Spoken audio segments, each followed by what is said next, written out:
variety of situations. I mean, they'll grow a lot of places, they just won't propagate and do well. And what I'm going to talk about is wild simulating. I really don't want to see you guys take rakes or shovels into your woods. I want you to wild simulate.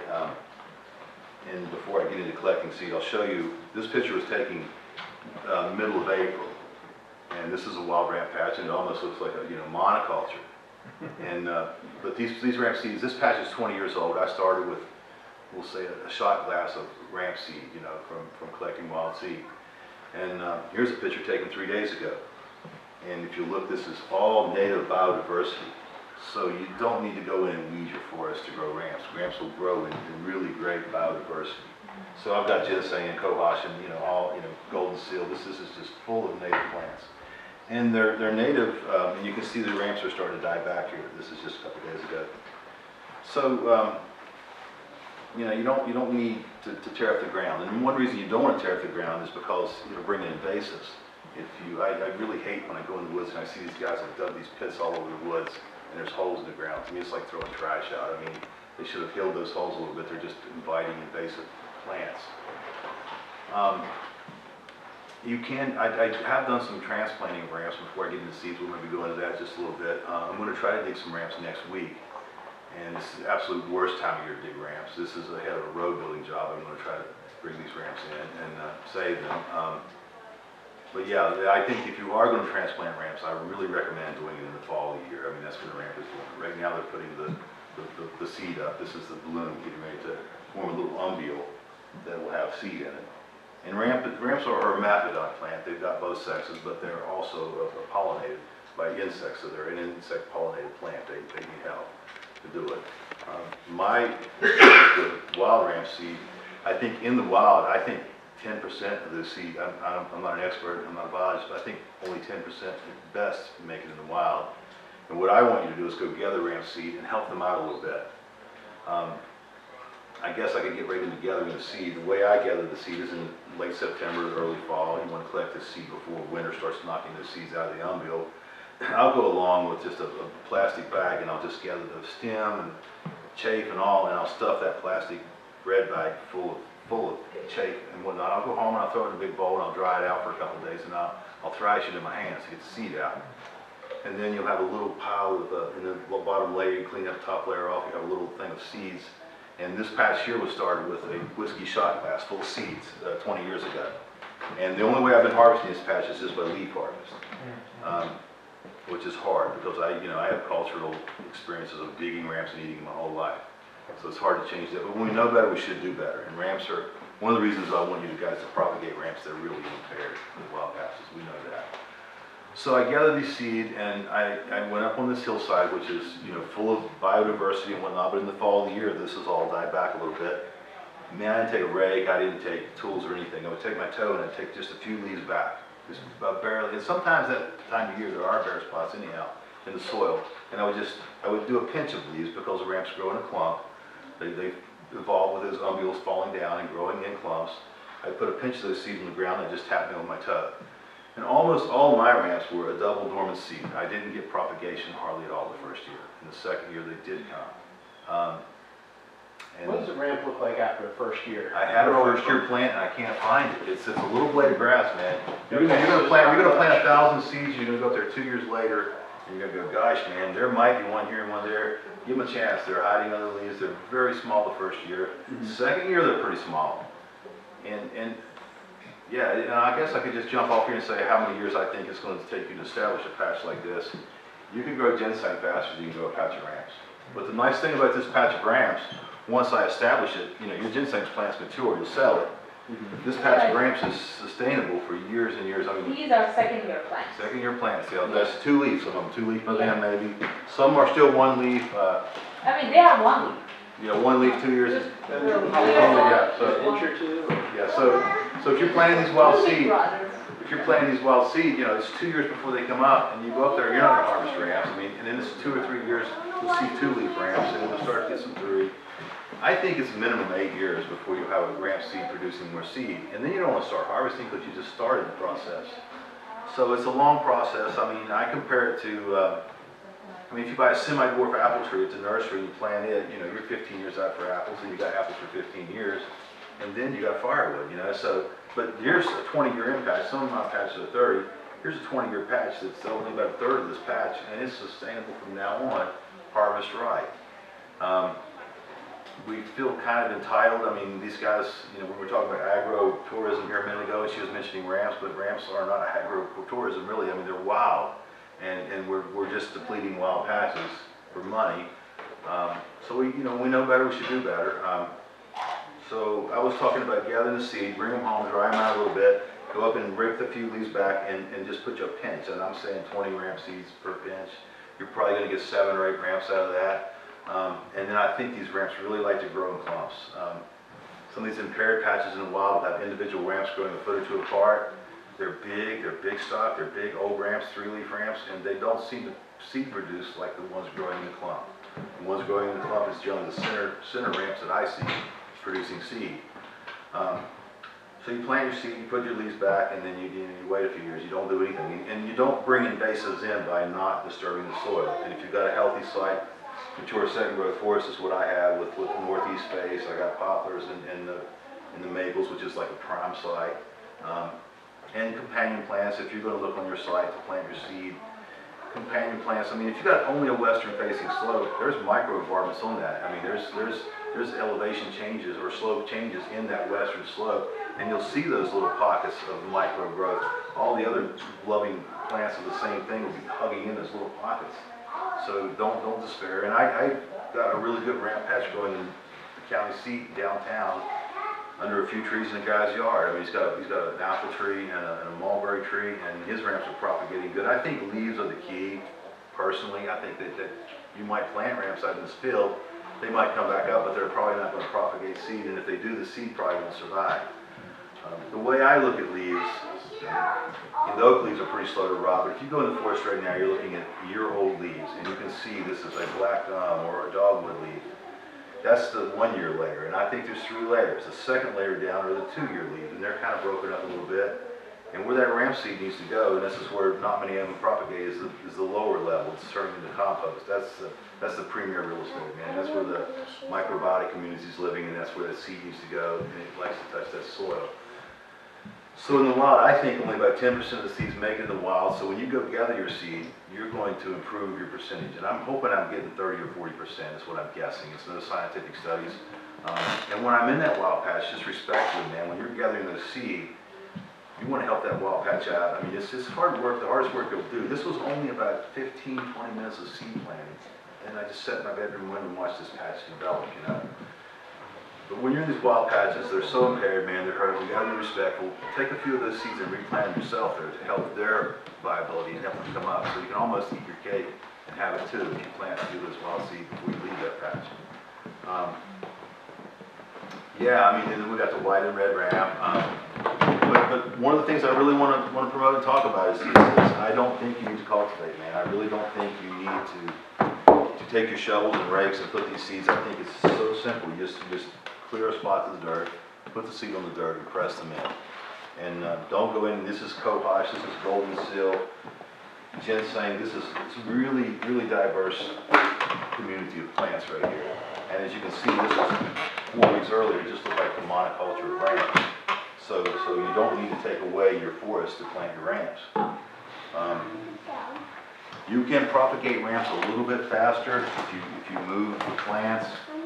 But you know, our ramp patches are so impaired in the wild now. I mean, you're just making things worse by moving ramps. You know, especially if you bring your ramps home, you don't have a premier site.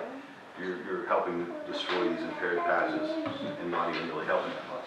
You were saying earlier you're gonna do bulk harvest bad time of year for it because right now all they're eroded, right? Yeah, well right now the ramps, they come out in the spring, like with the spring flowers, and they just absorb all that sunshine before the leaf crop comes out. And now as the leaf crop's coming out, the ramp is going back. Right here's what your ramp leaves look like in the woods. While they were Kelly green and just absorbing all this sunshine, they were putting a lot of energy into their bulb to shoot these little bloom up. These little stems that's going to bloom and have an umbel or seed. So What was your question again? Yeah.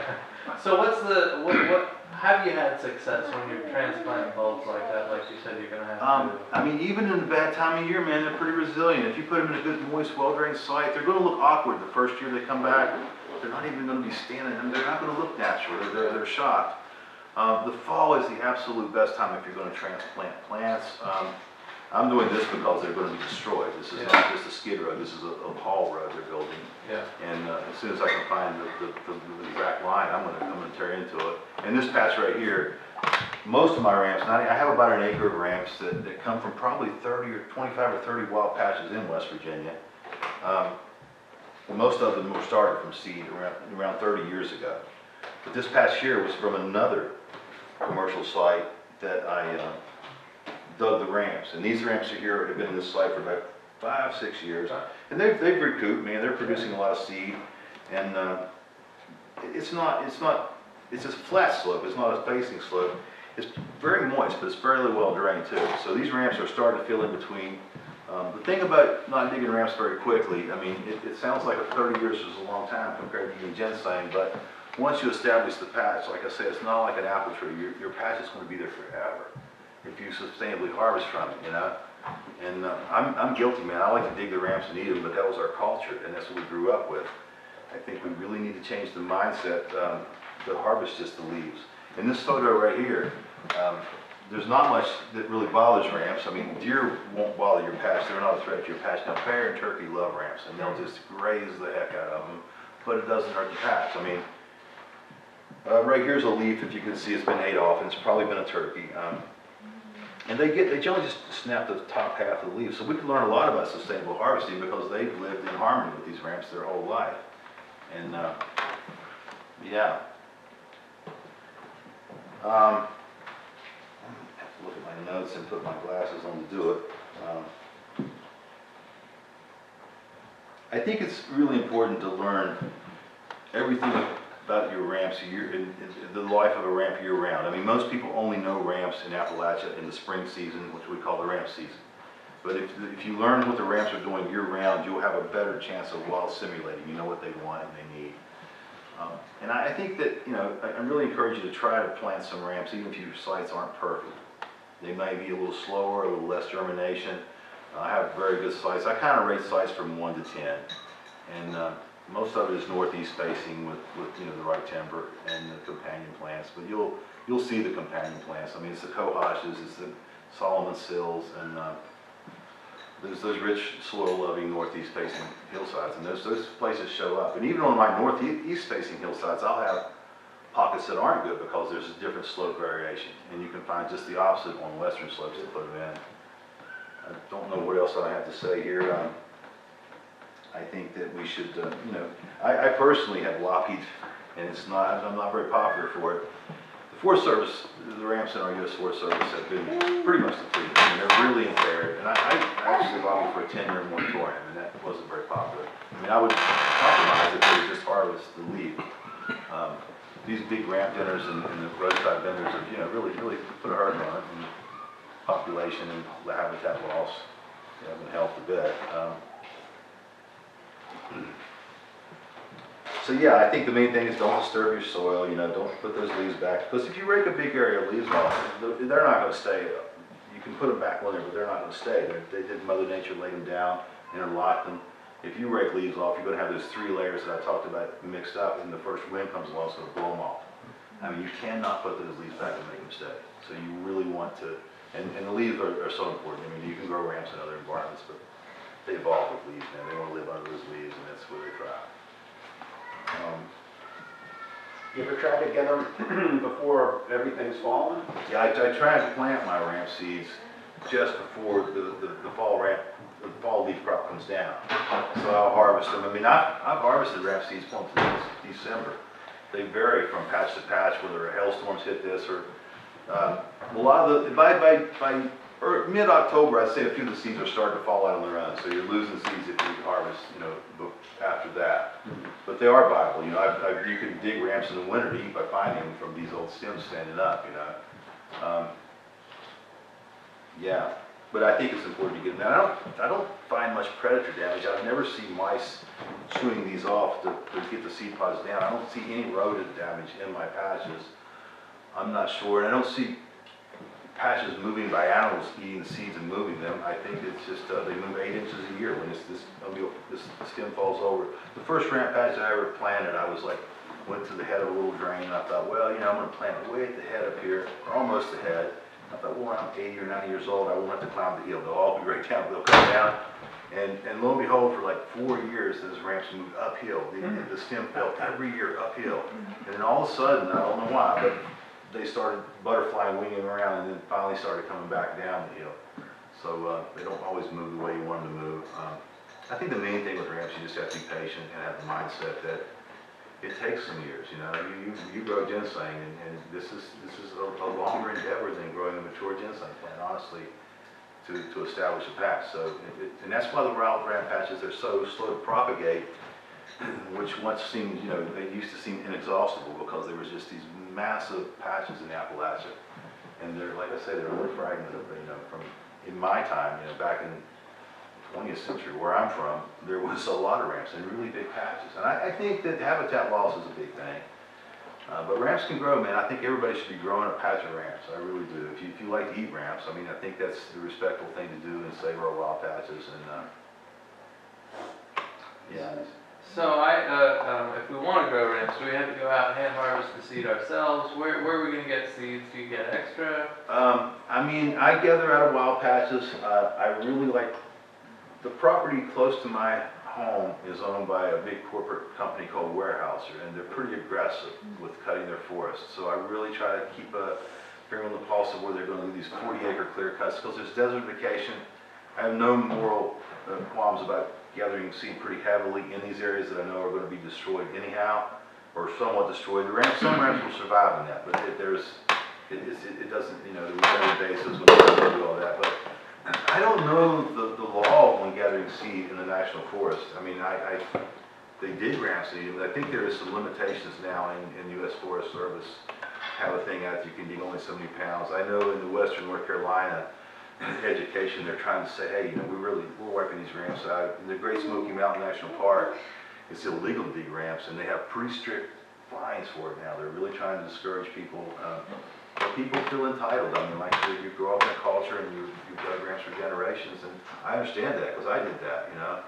And I understand, you know, wanting to eat the whole ramp. I'm trying to not be a hypocrite. And with this patch here in particular, I'm just harvesting seeds. And like I say, the bear and turkey, I mean, these bear will eat hundreds of ramps, and they'll only eat the half of the top of the leaf, and I've seen no damage in the next year's crop, and I've even had seed crops off of those ramps if they were ate, you know, fairly late in the season. So we could follow suit to them. I mean, they're living sustainable in that ramp patch. We could do the same if we could just get our mindset to it. And then the leaf is great. It makes, you know, pesta and butters, and the leaf with your eggs in the morning. It's just enough if you can do it, you know.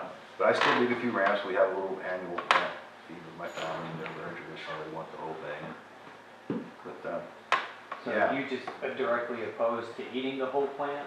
Or I'd be a hypocrite if I did, because I still eat some of the whole plant, but I have an acre patch that I grew myself. You know, I'm not going to national forest and doing it now.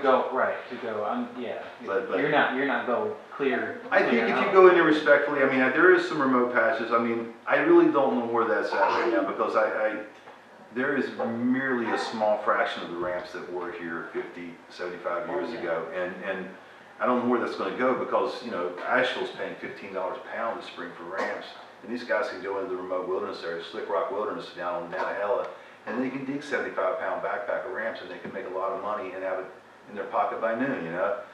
And so I really don't know. I think part of the key is preserving the ramps that are in our national forest, at least, and on our private property. And a big part of it, and that's why I'm glad you guys are interested, is gathering these seed and propagating and growing ramps. Yeah, that was my next question. Yeah, I think that's a big key to it. I didn't start growing ramps because I have any conservation ideas. I just really love ramps, man. I get on a ramp bench and I eat them every day for 6 weeks, and I want them close to my house. But early on, I realized that you know, this is necessary too. You know, But when did that start? I don't never remember people wanting to buy ramps. oh, it's been a cultural thing. Roadside vendors will sell ramps. We have. Yeah, but I mean, big money for a pound. Oh, it's you know. Anyway, I think we're about outside. 10 years behind Just Asheville. talking about I think North Western North Carolina Yeah. is a little ahead of us, and I think we should watch them, because I think their ramp patches are way more impaired than ours, I think, from my friends and what I see and hear down there. And I think it's because of Asheville and Cities East getting a taste for them, and money's involved. These guys are digging them and selling them. But around here, we've had, the town I grew up in had ramp dinners that would feed 1,000 people in one day. So these things were hard on what seemed inexhaustible. And then, you know, Ramp festival. ramp festivals are still going on. Ridgewood has a big one, and those ramps are all wild dug ramps. There's nobody that I know of. I have an acre of ramps, and that's one of the biggest simulated patches or cultivated patches that I know of. I mean, I don't know anybody that's spending 30 years to sell a few dollars worth of ramps, you know, growing these patches. So it's really not easy to grow and sell. I don't see a commercial market really. I could see a commercial market for selling some seed or plants or helping people that wanted to do their little patches on their own property or whatnot. I could see some money there. But for growing to feed 800 people at a ramp dinner, I just can't imagine an individual even having good conditions and doing that. It just can't. But $15-20 at the farmer's market in Asheville for a pound, Yeah. you could. You could do it, yeah. I mean, I could start harvesting mine. I've been really pretty tight. I let my family dig in some of my patches. This patch I never dig in because I can see it from my front porch and I don't want invasives. But so this patch has been experimental for me, and I've tried to train myself just to eat leaves. Which is great, man. But pesto, I mean, I'll go out and just gather, you know, I've got some 3, and I've even got some 4-leaf ramps in this patch. And I'll gather, you know, 1 leaf out of one, and I'm getting to where I'm just cutting the top half and letting this leaf slide a little bit. And I think you can do a lot of harvesting. I think that's the future of ramps. I think we just got to get our mindset there, because tradition's hard to break, you know, like down in North Carolina, those boys, I mean, they don't want the government telling them what to do. They feel entitled, and they don't want to listen to scientists, for heaven's sakes, man. That'd be crazy, you know, come on. So, yeah, but I think we need to start thinking differently. We know better, we should do better. And So, for seeds, are you having to just go wild harvest? You can't? at this point, I'm just taking my own seed and helping them out. I'm not finding a clear spot of dirt or taking them to another piece of my property when I'm not too lazy. I probably don't. This is like 1/11 or 1/12 of my entire patch. So, but How or where would you get seeds if you were to buy them? I don't know. I don't know anybody selling seed. You go online. There was a guy in Ridgewood. He was pretty small scale. He was selling seed. They were fairly expensive. I mean, he's just going up to the national forest in the fall and gathering seeds and putting them in an envelope and mailing them to you, a wee little packet. So I think you should just gather your own. I bought seeds from Minnesota, it's called a creating nursery farm. Yeah. They sell seeds online, and it's pretty, it's $40 per, I think it's around. And these seeds are selling, like I said, they're wild harvested, so you should just do your own. I mean, if you're in an area, and do it respectfully. And like I say, if you're wild harvest, if this was a wild patch and I went to harvest seed, that's the most intense labor you're going to have. I've got like a half hour in planting this patch. I mean, I just went along with my toe, and I literally put a pinch, 20 seeds to a thing, and then, you know, like the next year, you'll see some 1-year ramps right here. Some 1-year ramps. There's probably a 2 or 3-year-old ramp. But after you make your first 8 years and your ramp seeds are producing seed again, then every year after that, those ramps are still producing seed, and eventually you'll have generations of ramps producing seed. So there's a time period when this patch really starts bulking up. I think you got 15 years. I mean, I think you can harvest some leaves 7 or 8 years. I mean, but if you plant your seed in 8 years, you have a mature ramp, you don't want to just go eat that ramp because you're trying to establish a sustainable patch. So it's discouraging when I tell people, you know, and I go help them with their sites, and I'll take them some ramps, and I'll say, well, you know, this is very long term, but once it's established, unlike an apple tree or unlike some other things, it's there forever. That ramp patch looks like it's been there for 10,000 years or more, but it's 20 years old. And my 30-year-old ramp patches that are in good sites are just, I mean, they're producing ramps now. But it took years, it really did. Yeah, so I'm hoping you guys will really get into some ramps. Don't plant them in conifers. And you know, the only thing you really have to worry about is human thieves. So like I say, deer is not a threat, and deer are really impairing our forest right now. But they're not a threat to ramps, except where they bed and make paths. If you're in a winter, yarding area, ramps can impact the patch by just sleeping in the same area every day and compressing the soil with paths. So that's the only way deer hurt. I mean, like I say, bear and turkey. I've watched flocks of 20 turkey literally eat my ramps for 30 minutes. They go up there, and when turkeys eat ramps, it looks like you cut them with scissors. When a bear eats them, it's the same height on the beak, but it's more bruised and more jagged edge. So you can tell which has been eating them, and they both eat them a lot. Once the leaf starts to heal, or that wound is a few weeks old, both wounds look the same, but when they're freshly done, they look very. I've never known any rodent or anything like that to really hurt a wild ramp patch. So I have some ramps on my property. I'm very new here, so I haven't actually even gone up and identified them myself. But say I have 4 or 5 or whatever it is. Would I harvest from that, or just leave it alone and let it do its thing? Would it be If you only have 4 or 5 ramps, that's not very many. But I mean, you could if you just wanted to taste them. I mean, I'm more talking about seeds. Is 4 or 5 seed. I mean, so would I take a couple seeds from it and try to plant it close by it, or just kind of leave it and let it do or better environment. I mean, it's I would take all your seed, because you're going to have a much higher success rate by actually making that seed contact with soil. Where in the wild, I think that's one of the reasons they're two double dormant seeds, 2-year dormant sometimes, is that's the weak link in their evolution. They got to get to that spot in the soil, that down where that compost is.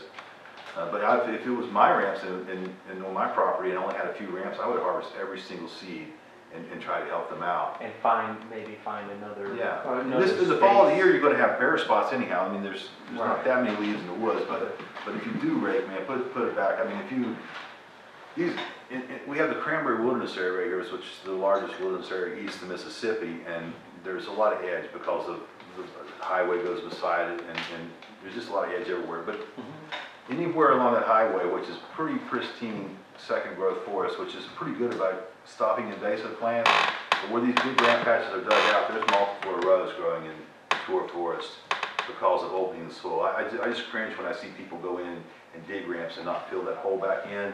It's to me kind of disrespectful, but most people don't know that. They just dig a hole, get their ramps, and go home, and there's all these gapping holes that it's just opening the door to invasives. And then if you're farming ramps, that's going to be one of your biggest problems, is invasives or people stealing them. You're not going to have to worry about animals. I mean, they seem pretty resilient to me. I mean, the turkey and bear eat a lot of them. Do you know any, what are the medicinal values in there? It's just traditionally called a spring tonic. I mean, I feel like, I eat them every spring. I've done it since I can remember, but I don't know of any medicinal values really, but it's a spring tonic. Traditionally, a lot of people in Appalachia would have ramps with a sassafras tea, and that's supposedly somewhat of a blood thinner, supposedly somewhat carcinogenic too, but that's very traditional, and my family always made some sassafras tea to have with our ramps. And I've heard that people used to use ramp tincture and powder for the cold and cough during winter. We didn't use ramps medicinally. I mean, we ate them in the spring as a blood thinner or tonic maybe. My mother would can ramps, and then in the later years we would freeze ramps. We had these vacuum sealing machines and whatnot, so we'd eat ramps year round. But the real thrill was in the spring. It was like in winter all winter. It was one of the first things to come up green. Ramps come up. I mean, skunk cabbage might be a little ahead of it, but it is one of the first things to come up green. So when you eat ramps, how do you like to eat them? I like them several ways. I love ramp pesto, but I love ramps lightly sauteed with my eggs in the morning. I mean, that's the original reason I started planting ramps, is so I could run out, even if it was raining, not too far from my house, and have ramps every morning with my eggs. That was one of my goals, and it's turned into a better thing because. I tried ramp with chicken curry. It's so good. Yeah. It is. There's good creative people. We were pretty simple. It was ramps, fried potatoes, and cornbread, Appalachian style. But and I think it's good. I think everybody should, I think we should eat our ramps, and I think actual restaurants should have ramps. But I think we need to look at how we're going to grow them or how we're going to do it. And it's kind of a catch-22 now because, like I say, these ramps are becoming kind of pricey. So these guys, I mean, it's just money for them. They're going out and digging them. Even around here, they're getting $4 or $5 a pound. Farmers market more probably. I think what I want to say is mainly I want you to not tear up your forest. I don't want you to tear up your biodiversity. A picture 3 days ago, a picture 6 weeks ago. This looks like a monoculture. This is so much biodiversity here. There's a lot of ginseng, a lot of goldenseal. There's just everything, man. The wild gingers. This is just perfect, example of West Virginia biodiversity in the mountains. And I didn't take that at all. I mean, there's room for everything to grow. I grow some ramps now, with a lot of goldenseal, or around goldenseal, and I do see some conflict there. I mean, they're battling. Those goldenseal are colony plants, and I see an occasional ramp coming up in my goldenseal and occasional goldenseal in my, the other way around, but I don't think they're wanting to cohabit. But everything else, I don't see a problem, Yeah, don't be afraid to try to plant ramps if your sites aren't perfect. You just won't get the same germination. They really like moist and they like organic material. Those are my two key things too. That was really good. I should have took a picture of that. I like to remember the other 10, but other 8. But yeah, they like calcium. They like the maples and the poplars, and that's where mine's at. But they'll grow in oak forest. I mean, I've got ramps growing on the western hillside, and they're doing fairly well, but they're just slow about propagating. They don't not as much seed success and all that. It's something to think about. For me, it's a personal thing because I grew up in a pretty pristine second growth forest, a very unpopulated area. Forestry practices was not nearly as aggressive as they are now, and in my childhood they just seemed like an endless project. And so I've seen what can happen. And I think North Carolina is just a few years ahead of us. I think we've got the same thing coming here, and we could learn from them. But I think education and attitude, man. I think attitude is the big thing. I mean, it's going to be hard to tell these towns that we can't have your ramp dinners out of our national forest or with these roadside vendors. You got to have a little education if you go into these patches and ruin them. And to start your own patches, you can do it really respectfully. I don't think you have to buy seed. I think they're selling seed that are wild, so you go collect these wild seed respectfully and sustainably, and put a few of them back while you're there, so you'll have a higher percentage in that patch coming on. Bring some home, and then you're doing a good thing. I think is the way I see it. Talking about collecting seed, could you walk through the life cycle or like the annual cycle of a ramp, just so that you know when to start looking for the seed? Yeah, it's a pretty long window. They'll have this really beautiful black pearly seed toward late summer, early fall. It has a thin skin on it, and I kind of watch for that skin to curl a little bit. If you wait too late, some of the seed are falling out, and sometimes they hold fast. I think it's rainfall, it's environmental conditions. A pretty long window. I like to get my seed before that year's leaf crop comes down. I think that's an advantage to get it in the ground just before that. You think like August, September is when it's... Well, yes, August, September. I mean, the leaves come down some. Depends on the place too. Like somewhere in the Montgomery County where I live, I harvested. I collected those seeds around October, the end of October. And when I went to Giles County, it was like November. Also, there were some seeds in November. There's still some on there, yeah. It depends on weather conditions. I mean, there could be like super heavy rain, knock the seed out. These stems dry out. I mean, these succulents turn to these hard, dry stems, and I mean, these stems are a year old and still standing in a lot of your patch. So it just depends. But I think the seed will come out before the stem rots. And I don't think rodents eat it because I never see any rodent damage on these stems. They don't cut the head off. I hear that you should get your seeds in before the leaves fall so the rodents don't eat them. I mean, they do eat ginseng. They do eat something, but I don't see any animal in big conflict with ramp at all except man. Yeah. So one of the things I've heard Ed say this about ginseng is that part of the reason the international trade is so much in the root, and a lot of the offers too, is just because when it's 1803 and you're trying to export to China, the leaves aren't going to make it, right? Right.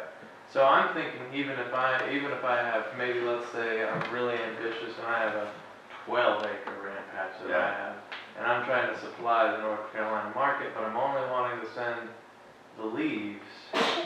How am I going to get them there without losing them? Refrigeration. I mean, they'll hold up quite a while. I mean, they'll stay in the refrigerator for several days. Yeah, they're pretty viable. They're an alum. They're an alum family. Probably not as long storage as an onion. Very different. I mean, you look at your onion in the garden. You plant that set, and in 4 weeks you're eating green onions and ramps. In 4 years you're still not quite ready. So it's a little deceiving for people that know what they're getting into when they get into this, but it's very worthwhile. I mean, if you've got any vision at all, like I said, if you're willing to plant an apple tree, you should definitely be willing to plant some ramps, even though it's long term, and hang in there. But the leaf harvest, I think you can harvest pretty quickly, especially on the 3-leaf ramps. You can take half the upper leaf. The turkey and the bear only eat the upper half. They never go down and get more. and they never do damage to my patches, and they eat a lot in my patches. You think that's because it tastes stronger the further down you get and they don't like I it? don't know, I think it's just easy to snap that top off, and they're standing in these monoculture, and it's just, they don't wanna, don't wanna work harder. Well, that's how your grazers graze grass, right? Your sheep and your cow, they only bite off Sheep the go a top. little lower, yeah. They only bite off that That's top probably part. something similar, yeah. Deer may taste ramps. I mean, I live in an overpopulated area, and I don't think I've ever seen a deer nip a ramp and try it. I just don't think they do. Grouse eat ramps. We have a spring gobbler season where people kill turkeys, and these turkey hunters tell me over and over again that they clean their turkey and the crawl is completely full of ramps. And I believe it because I watch these turkey, and then they really don't hurt your patch. And I'll even say again that we could really learn from them because they're living sustainably. And it's hard. I mean, I'm backwoods, and for me to change my cultural habits, if I can do it, I think everybody can, because I grew up just hacking and digging every ramp I wanted and eating them, when I was younger, and I see that now that was part of the problem, So when you transplanted balls in wide simulated sites, when is the best time? Fall is the absolute best where the Like winter's after going. we finish? Everything is down. You have the old seed. Even when the seed pops up, everything's going back. Once this stem starts to die, everything is underground. And the ramp, they transplant. There's a really high success rate of them living, but boy, they're really shocked. The first year, they look awkward. You can transplant a clump of ramps with 12 in it, put them in the ground, and next year they come up. If they're growing in a patch with other ramps, they look unnatural compared to the other ramps. Yeah. They have an adjustment period. They're not contortionists, man. They want to be. You don't lay a ramp down sideways when you plant like an onion set in the garden. You don't do that. They have to turn up and turn the roots down. So you really want to be careful to put them straight up and down.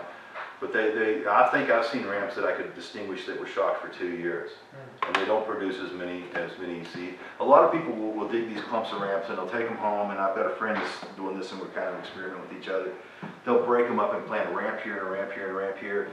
Individual ramps, in my opinion, don't seed near as well as ramps in clumps. And what I'm seeing is always the ramps in the center of the clump are the seeding ramps. So if you've got 15 ramps growing in a clump, there's generally just 2 or 3 of these seed pods coming up. They don't all do it, So the individual ramps growing in the woods grow big. They get a big ball. They look really robust and healthy, but they're not, for some reason, and I'm not a scientist, and it's just from novice observation, it's the ramps that grow in clumps that produce seeds. So I want to mimic that when I'm while simulating. That's why I put a lot of seed down, or if I'm moving a big clump of ramps, I might only tear it in half. So when you transplant in clump, like how many you use in like one? Well, whatever they're growing in the wild, I try to leave in the same clump. I mean, sometimes they'll average from 7 to 14 ramps in a clump, I sometimes will break them apart if it's a really good site or whatnot.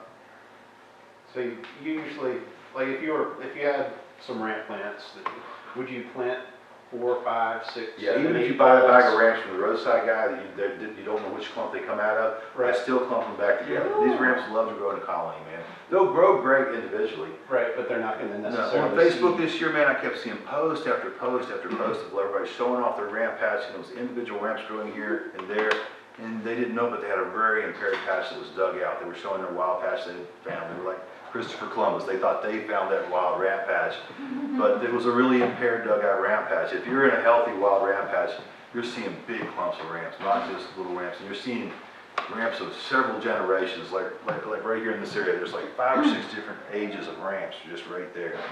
And that's when your ramp patches really start going good. When you have the patience to go through a couple generations of seed, you have 8 years to make a seed that makes another ramp that makes seed, and then you have those successful years coming off of that. After 15 years, your ramp patches are pretty strong and beefy, and then you can go to actual tobacco ramps, So what are your tips for identifying ramps, and are there lookalikes?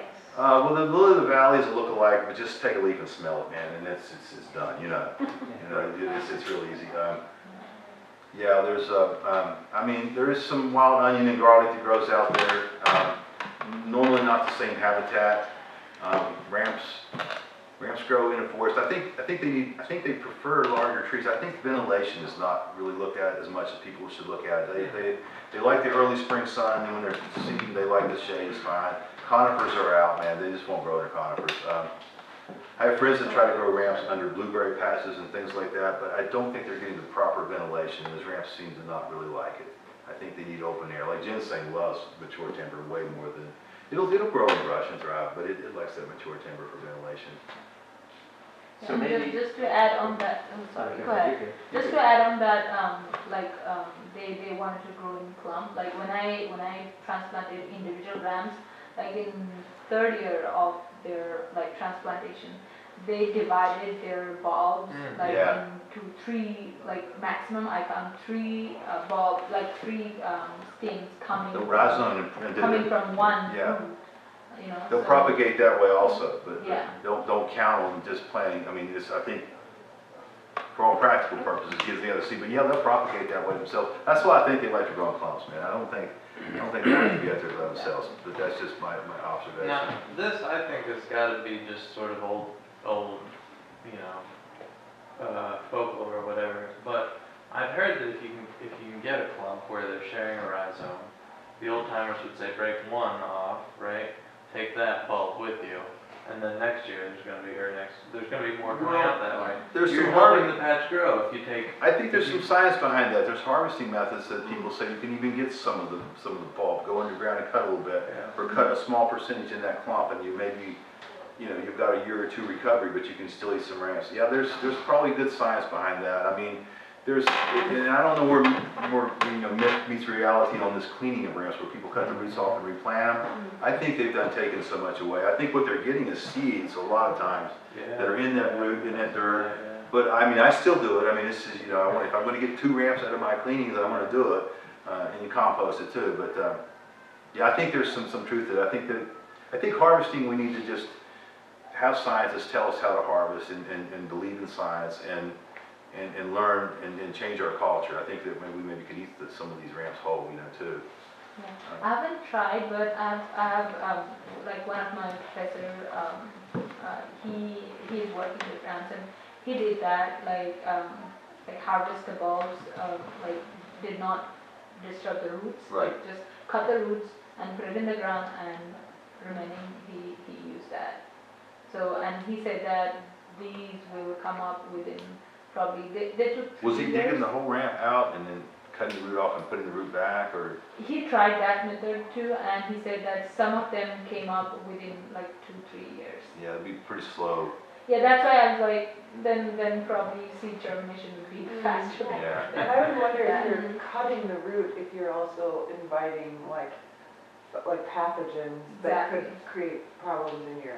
Yeah, I think these root clippings that people clean and whatnot are very low success when they say they plant them back and get ramps. I think if you've seen a 1-year ramp and you're cleaning ramps that's in your dirt, you miss it, And seeds, 2-year dormant seeds are in that dirt. So when you plant these cuttings back, that's what some of it you're getting, is what I think. But yeah, I don't know much about the rhizome. I know that you'll find ramps, and again, they seem to be the center ramps in the colony that'll have that really hard rhizome in before the roots start. And normally there's just 1 or 2 ramps, even in old clumps of ramps. Yeah, but I think if you've got a lot of 3-leaf ramps, you could cut a leaf off, and if you're really lucky, man, you find some 4-leaf ramps. So those are pretty rare, and they're nice. Yeah. I've found like probably like maximum is 4, and within the one bulb, like they have 3 different division, and Right. we found 3, and each with 2 leaf and some with 3 leaves. So in one kind of clump, I have found like 6 leaves in one Really, bulb yeah. with one bulb, Okay, like 6. 4 is the most, yeah. Yes. Yeah, it's, and then there's areas like our higher elevation, I rarely see 3-leaf ramps. I see old ramps that are 2-leaf. They just don't go 3-leaf up in the higher elevation. This area, Ferrari and Cold Knob is famous for, 3-leaf and 4-leaf ramps, but, and the soil's a little different, soil and forest type when you get out of higher elevation. I'm growing ramps at 2,000 feet, which is kind of low, but I'm at the base of a 4,500 foot mountain, so I have that climate hugs that mountain. So people who live in the valley at 2,000 feet don't have quite the climate that I do. And I think, for site selection, again, don't be afraid if you only own a lawn. I've got a tremendous patch of ramps growing in downtown Wilkesburg under a couple trees in the corner of the back of the lawn. And he leaves his leaves on. That's his only stipulation I have for him. And his lamps are propagating really well. Apple tree and a mulberry tree and some bramble. And I'll find ramps growing in full sun. And I don't think they're producing too many seed pods in them. When they do, I don't think many of those seeds are making it. I don't think they they can't go through that grass and start. I think it's the leaf is the main thing. I think don't mess with your leaves in your woods, and you've got a really biodiverse woods. And ramps, like I'll show you, man, ramps thrive with this is a patch that I started from digging ramps. This is in a low, slow drain area, moist but kind of slow drain. And this is a month or two ago. This is a pure standard ramps. There's a lot. This is only 8 years old ramps. They were transplanted 8 years ago. They were mature ramps. A lot of really immature ramps between this now, but here was a picture taken 2 days ago, and the foliage is just so thick walking through there. This is all bee balm. There's some goldenseal in here. There's just an array, a lot of nettle, and it doesn't look like there could even be ramps growing in there. But a month earlier, it just looked like a monoculture of ramps. So don't go pulling out what's already there, man, because it wants to be there. You can thrive with ramps. I think the idea of growing ramps commercially, you might get this mindset where everything has to be ramps to make money, but you really need biodiversity for your forest to be healthy. What are the benefits to your to adding ramps to your whatever your system is, or whatever you have? Like, are there any like large benefits? I know like the mycelium network helps. I don't know, man. I mean, Having ramps. Having ramps is that's an excellent byproduct. It's like I say, I get on a ramp bench, and I sometimes eat 2 or 3 times a day in the spring, and I eat every day, it's a traditional culture. We put ramps away, you can dry leaves. I don't know, I don't think it hurts the health of the forest, I think is what I'm trying to say. Right. The fact that so many other plants the fact that so many other plants, these woodland plants, will grow where ramps look like a monoculture in the spring, because I've seen that. Right. I mean, then when they start dying down, it's just packed with other plants. It's like, You don't it see the seems ramp. like they're bringing something. Like, it seems like they're either working together really symbiotically, or maybe the ramps are improving I the bet soil in that, some way. because ramps leaf out before anything else, I bet they suppress, There might be some voices. invasives, right? Yeah, but I mean, they could, that's a good point. I That's mean, kind of Cause Yeah. they die Kinda like a back cover at a crop time for when the the taller natives stuff. will be used that's a to good seeing point, the maybe ramps cover die crop, back. I Mhm. mean, in the wild, they've coexisted with other plants and animals for millennia, and it's hard to tell how old some of these ramp patches are, like up in the Cranberry in this area. How many thousands and thousands of years are old, and that's the point I want to make. Just encourage you, like when I made the comparison between the apple tree and the ramp. I mean, it seems like if you grow ginseng and you're growing in 8-10 years, the ramps take longer. Don't be despaired, man, because you're creating something sustainable and really that you can, sustainable agriculture. yeah, for sure. It's a beautiful ecological dynamics of the mother nature that, before before you get the leaves, you have like lots of ramps for few weeks, and then after when Yeah, most people only know ramps in spring, in spring season, which we call ramp season, and they don't know. And I think if you're going to wild simulate ramps, I want to make that point. You need to know what the ramp's doing year round, and and understand that to wild simulate something, you need to have to live in the wild. But it does its own, man. You put those seeds down in a good site, and you don't bring invasives in, and you'll have ramps, man. Just be patient and play with it. When they start producing seeds, you could build a cancer patch by planting those seeds back, and that could be just as simple as breaking the whole umbel off and taking one step to the right and pushing a few leaves back and putting the toe down. I see people take rakes in the woods, man. That's like the worst thing you can do is take a rake into the woods, man, because again, you rake those leaves off, you're not going to put them back. They will not stay there. They just won't. Do you think it's just people not being educated enough for like you were saying with the certain ones come up and not all of them have those seeds? Yeah. You just think it's a lot of people coming up and just going, I don't care. Oh yeah, it's just a matter of systematically digging their sack of ramps as they go, the easiest ones to dig. So they're digging entire clumps. I mean, I'm guilty of it years ago. I mean, that's just our culture. I think some people don't care. I think some people don't know. I think some of the people, if they do know, they just don't care. I mean, it's just sadly they feel entitled or emboldened. They just. How do you think you could bridge that? I mean, I know I was really curious. lobbying. I mean, I talked to a lady about this down in Nantha Hill at one of the district stations, and they're up against the wall, man. I mean, there's people down there. They're similar to the West Virginia culture. They don't want to listen to the government tell them what to do. They feel entitled. Their family have dug ramps off that mountainside their whole life. If you tell them to go in there and do something different, I mean, they really don't want to listen to you. And I don't know how to bridge that. I think starting with children young, Yeah. it's not gonna be an easy fix. We just gotta go back there and start. And people, you have to be told a few times sometimes. That's right, you know? What kind of educational things do you think you would do for people who are kind of, what you would say, stuck in their ways? You know, I think just each one of us individually have to interact with everybody we know and profess and promote our own beliefs that we believe are right. And I don't know, you know, I mean, I could have turned out a lot differently. I grew up backwoods Appalachia. I don't know what made me click and want to be, you know, involved and be knowledgeable and live consciously and with critical thinking skills, you know. More intentional. Yeah. Yeah, being more intentional. Yeah, I mean, I have neighbor friends of mine that grew up under similar environments, neighbors. They had a milk cow, we had a milk cow, they had a big garden, and they don't have any environmentalism in them at all. And I'm a pretty environmentally protective person, so I don't know what clicked for me. I mean, I you know, always like to be in nature and whatnot, but so I don't know what factors were to go back to start and change it. I think you can change people's attitudes. I mean, I think you just have to keep talking to them. And I think some of these old guys are seeing it, man. I mean, they thought their ramp patches was endless, you know. Now they're going back there and they're having a hard time getting a frying pan full, but they're taking that frying pan full and bringing them out when they find them, you know. So I think that's what, again, we've got to grow some ramps, man.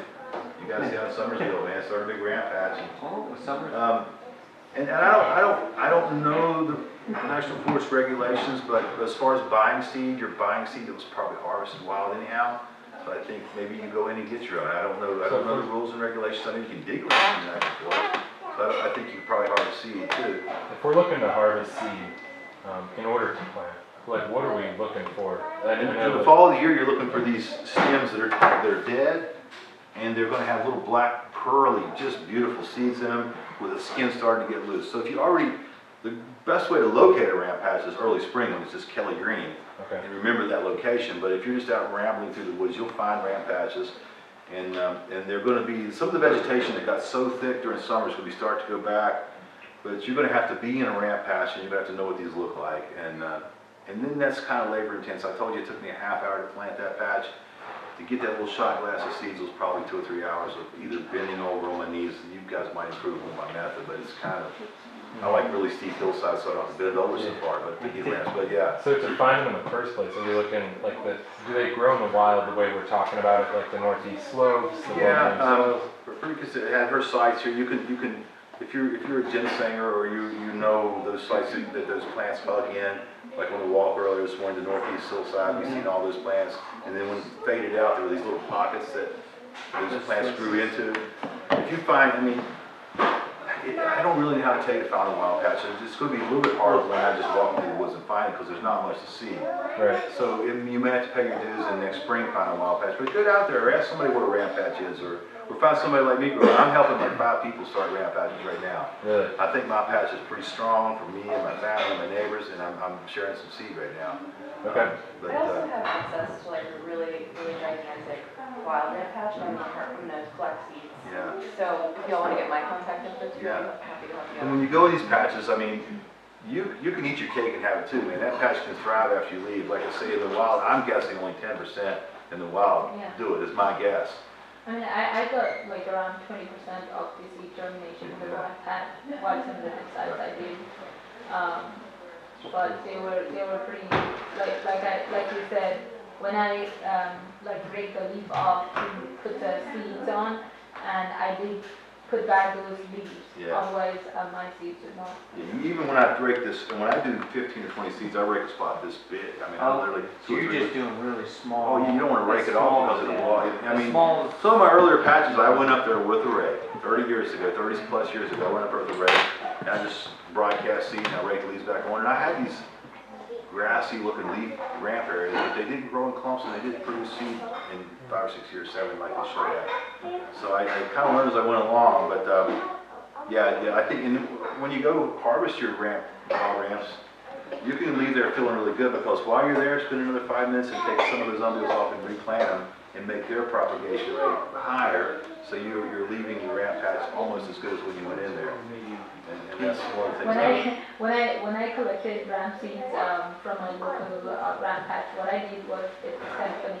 I just, using the seeder, I just cut the umbels, and then afterwards put 2-3 seeds in the ground. This is for you. This is for me. This is for you. Yeah. This is for me. Because I have to pay back to Mother Nature. And one of my friends who worked there, what are you doing? It sounds funny. What are you doing? You're talking to you. Like, yes. Well, yeah, the Native Americans That's they great. sing a song when they plant their seeds, yeah. I like that, that's exactly what I'm trying to say, so yeah, you get it, and, we're just all learning off the top of each other. I say one thing I do is that, you know, when you find the flower and it's starting to have seeds but it's still green, I mean, if you find them at that point in the late summer, I put a little mesh bag over top of it.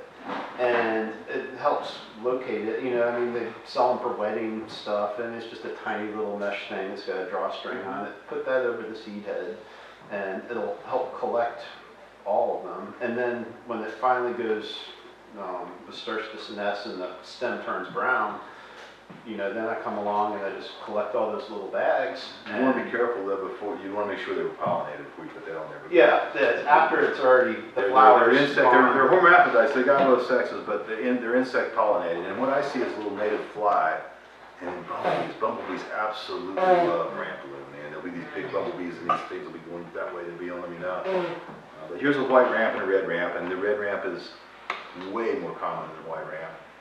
And I swear, I go gather seeds from my patch and I know the seeds are mixed up. And I do these little colonies of ramps, these little clumps, and I've never had intermixed ramps in the same clump. I'll have a clump of white and a clump of red, but never once, even in the wild, I've never found two of the red and white growing in the same clump. And I find that kind of amazing. And I don't know if it's just my weak observation, I'm not seeing it, but yeah, so I find that interesting. But the white ramps are very rare, and I don't think they taste any different. Some people say they're milder. I think they've got the kind of onion mindset when they're saying that. I can't personally taste the difference. I do think the white ramp leaves are a little narrower. I haven't done any measurements. I don't know if you have. They seem to be, and you'll find ramp patches where there are characteristics where there'll be wider, broader ramps in that entire patch. There's some genetic thing, but very similar. I mean, you have to really look to see the difference. Yeah. You can plant your ginseng the same way, and I've done it a little bit, but I think now about the leaf layers is probably a better way to do it. Oh yeah, man. Don't take your rake just because there are plenty of little bare spots, and if you know, deer or turkey have, you know, displaced the leaves. I mean, if you just look around a little bit, there's some bare dirt. Especially this fall year, some of those ramps, but I always look at ramps as 3 layers. So you got your new layer, you can identify that's a black gum leaf. You got your layer, you see stems and pointed lobes and rounded lobes. And your third layer down, like I say, is the prime real estate, man. That's where the bugs are living in the back. Is there a market for just the leaves? I'm sure. I mean, yeah. I mean, that's what we want to create. Against that, like. No, I mean, it's just cultural traditions is against it. But the leaf is great, man. Even if you dig the whole plant, if you're making a pesto, you don't use the leaf, or if you're infusing a butter, the leaf is fine. It's just mindset and traditional culture, and maybe I should add a little bit more to that. I think there is a texture thing. The bulb, it's good to eat the whole thing. This is definitely delicious. And I'm a hypocrite. But I have my own patch I've grown. I wouldn't do it now in National Forest, and I think National Forest, I think they should really push, especially in our National Forest, which is the entire patch, of just collecting leaves. Like I said, my personal opinion is there should be a complete 10-year moratorium. Yeah, It's not very popular amongst anybody. I like your idea with like doing the, you know, having some kind of license to where it's like, hey, this is what you have, and this is what you're foraging. Yeah. So you're not completely decimating stuff. Forest Service in North Carolina, I think they give you a poundage and they give you, not a GPS, but a general location where you're supposed to dig. But again, the Appalachian culture is, they feel, I mean, I grew up there. Well, you can't even get people to stick to their deer numbers. Or Yeah, turkey numbers. yeah. How are you gonna? Yeah, How you gonna manage the so I don't know, I mean, I think it's, you Start know, regulating. Yeah. I think it could change. I mean, I think people, these old timers are, they're just in disbelief. And one thing we need to do is better forestry practices. Some of these big industrial forest owners need to calm down a little bit, you know, and then make a few less billion this year, you know. Just behind us is a 115,000 acre tract owned by Weyerhaeuser, and they're pretty systematically going at it. There are also strip mines on. Yeah, The highest there's elevation strip mines in the state. yeah, and I grew up in a pretty pristine second growth forest, and there wasn't much being done in there. It there was a lot of windows in the virgin forest, a lot of dead chestnuts, a lot of things. But now some of it's been cut 3 or 4 times. It's really going that fast, and you lose biodiversity when you cut that fast. I mean, the white oaks take 40 years to produce an acorn, and if you're cutting on 20-year cycles, you lose that whole species, and then things magnify off of that, just losing one species. So you landowners, man, just take care of your forest and grow ramps and grow other things, you know, and So enjoy it. You said you're helping some people grow ramps. Is that like a revenue stream for you? Is that? No, I'm I'm doing it as a favor. I mean, no, I'm doing it just as a favor and helping promote ramps. Do you see that as a future ramp? Yeah. Do you I mean, see that I as grow goldenseal and salad. I grow a few things, and I found there's not a lot of money, and I can't even imagine growing ramps and waiting 25 years for a patch to sell some leaves for profit. But do you see a potential in like site consults? You know, people like us, or people who don't want to spend the time. Yeah. You can people pay to have deer, to have consultations for what to grow for their deer. Yeah. You know, I bet you people would pay for that, for you to come out and say, hey, this is going to be a good spot for ramps. Here's some seeds, you know. I used to work with a forester, and I would do some consulting on wild simulating ginseng. And I would go and I'd just spend an hour or two there, and I would rate their sites from a 1 to 10. Rather than having 10 things, I would just rate the whole site. And I got paid pretty good for that. Most times I would go in and they would own old field or really poor sites, and I would have to tell them, sorry man, you don't really have any place to grow. So it really was hard for me to go in and take a lot of money from them and say you can't do it. Or you might as well not do it if you don't protect against deer. You might want to do ginseng. But the beauty about ramps is, I mean, like I say, once you get your little whiskey shot glass of seed, go up there and spend 20 minutes and you're done, man. And you just got to wait your time. And there's not a lot of cultivation. You don't have to carry your tools up there. You don't tear up the soil. You don't bring in invasives. I'm telling you, man, invasives are a big problem. Even in mature forests, which normally stops them.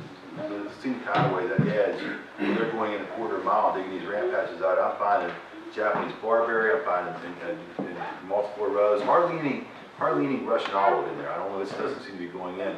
But our forest is so much edge right now, and that's where the birds roost, and that's where the highest concentration of these long-term viable invasive seeds are. And all you got to do is mess up the soil, and then you've got one.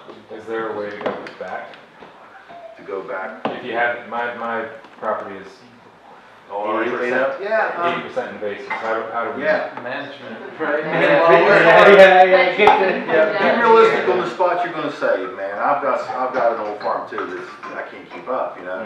So be realistic. Right here is a mature second growth. It's kind of the edge of the old farm, so there was a few trees cut out.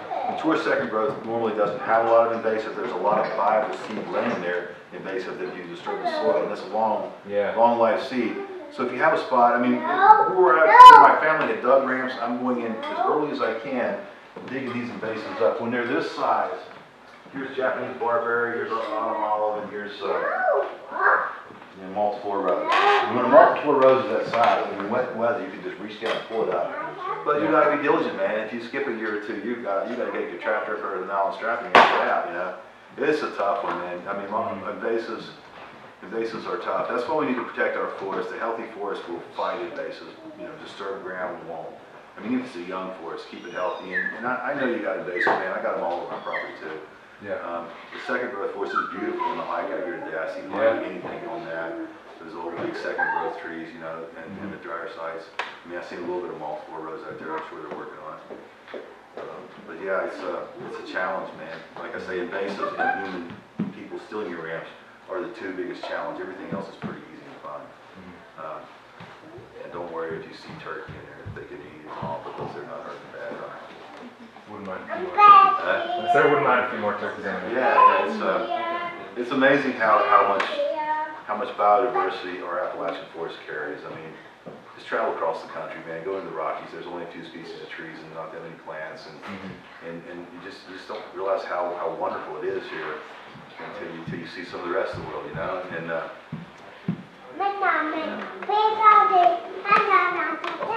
thank you guys.